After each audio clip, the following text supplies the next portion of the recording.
Okay, I guess I'm recording and we're ready to go. Hello, Professor Hernandez. This is Maria Vlasic. Again, this is CED 611. Today is December 13th, 2014. Okay, so what's coming up this week? Okay, so the topic of my group session is going to be academic resilience. And now that my girls have a sense or an understanding of what resilience is, and if they have some tools as to understanding how they think, their negative thoughts, their positive thoughts, that kind of thing. Now we're going to bring everything and focus it into fulfilling our academic needs. So the purpose of this particular session is going to be to discuss any academic problems or challenges they may have. We're going to discuss practical ways to overcome problems associated with school.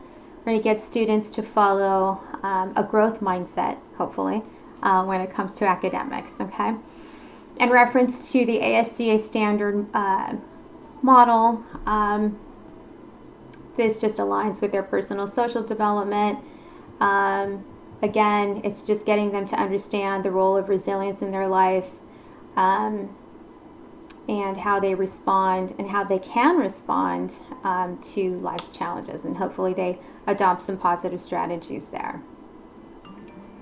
So, summary of counseling theory and techniques to be used. I'm going to continue with a narrative approach and cognitive-based theory to make them aware of their thoughts, their attitudes, and beliefs. I may be using a little Gestalt theory in there, just to kind of have them fill in the blank on certain things. I may use the empty chair technique. I'm still debating that one though, because I don't think I don't know, they may not be ready for something like that. It's kind of abstract thinking, and I don't know that they're there yet or not. So I'm just gonna think about that one for a bit. Some group activities that I'm going to be using, I'm going to break them up into groups again, and I'm going to have them discuss what is success, what is failure, and I'm going to have them fill in the blank, where I'll have them say, I'll have college, say just college is, and then they have to fill in the blank, because I want them to start thinking about college and getting set up for that. So there's that, and some of the materials I'll be needing an easel, paper, pencils, and tape. Okay, let's go down here. All right, and now for my session reflection of this past week. So, describe the session content. Okay, so I did a combination of things here. I opened up with a narration from minutes 11:42 to about minute 26. I know this one ran a little bit long, all about staying flexible, right? So anyway, so we did narration. I had the girls share some of their difficult situations and how they overcame them. I went ahead and brought in Bethany Hamilton back into the story.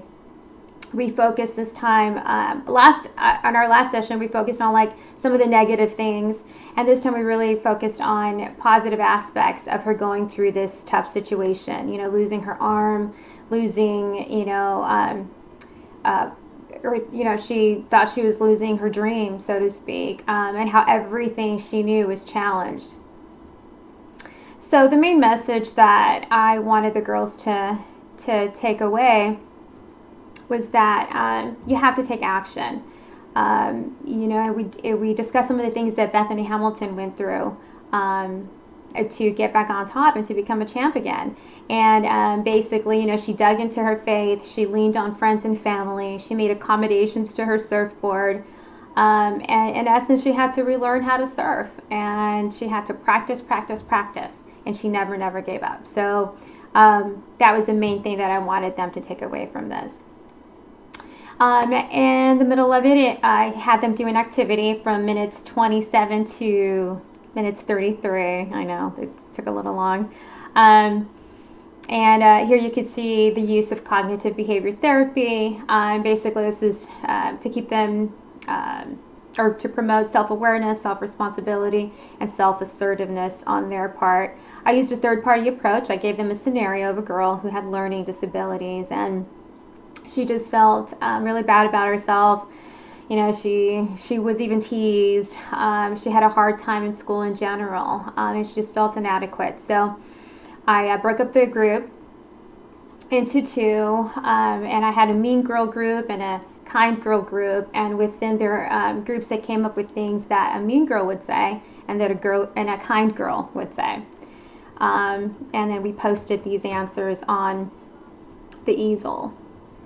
Oh, sorry, I lost my place here. Okay, and I guess this the main purpose of this activity was to help them see the dichotomy that exists in all of us, to be either kind or to be mean, so to speak, and that we want to empower and strengthen that kind girl and be kind to others and be kind to ourselves as well. And then we have to be careful on how we speak to ourselves in tough situations. I gave them homework. So in minutes 33 to 35, I gave each girl a rubber band like this. And the point of that was to have them snap it whenever they realized that they were mean to themselves or said a negative thing about themselves to themselves. And this just falls in line with Skinner's operant conditioning. It's, you know, just snapping the rubber band will discourage them or punish them, however you want to look at that. Will punish them from thinking negative thoughts, or at the very least make them aware of their negative thinking at the time. Okay. Big question. So, what did I learn through all of this? Well, staying flexible and adaptable. This was something that I definitely had to do this time around. As a matter of fact, and this is kind of why it took us a little bit longer to finish, because there was a real life drama that was going on. And you can see this in minutes 7:26 to minutes 11. And I feel like I could have totally missed this awesome opportunity. One of the little girls was having a hard time because that very day, one of her other friends, just got nasty with her. And so they had this whole drama unfold. So I just kind of paused and said, okay, so how do we solve this? What would you do? And the girls chimed in and they gave their opinion as to what this one person should do and how they could bounce back and how they could be resilient. So that was really interesting and that was fun. And it was organic and you just kind of had to go with it, so it took us a little bit longer, so that worked out. I used blocking and redirecting for the first time, and you can see that illustrated in minutes 4. And as illustrated in our page 141 of our textbook as well. And one of the little girls started to share about some family drama, and it started getting a little gossipy. And I just stopped her and I said, okay, so, 2 of your family members aren't getting along. How does that make you feel? Let's bring that to you. What have you done about it? Or how did you bounce back from this situation? And what are some positive things that you're doing about it, kind of thing. So that really helped out. I learned the importance of timing. If you let one person ramble on for too long, I think you run the risk of losing the attention of everybody else.